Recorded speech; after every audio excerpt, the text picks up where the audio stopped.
Jadi orang tuh jangan terlalu nggak percayaan. Udah dikasih inspeksi aja masih aja nggak percayaan. Nih kita kasih tunjuk nih. Tenang aja guys. Mobil-mobil di kita itu semua kita inspeksi guys ya. Dicek semua mesin, elektrikal, transmisi, bekas tabrak, bekas banjir, garansi enggak guys ya. Tenang aja. Kalau ada PR atau ada yang kurang bagus kita pasti info ke customer. Apalagi yang nggak ngelihat kita pasti info semua karena biar pada tahu PR-PR-nya nih. Salah satu unit kita lagi diinspeksi sama tim Otospector nih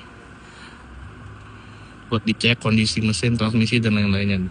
Ini BMW X5 ya tahun 2018. Jadi kami jamin unit kita semua aman dan terjamin guys. Gitu. Semuanya nih kita inspeksi semua nih guys.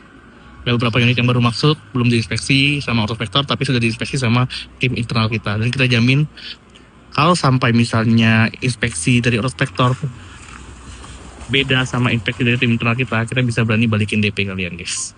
Thank you guys.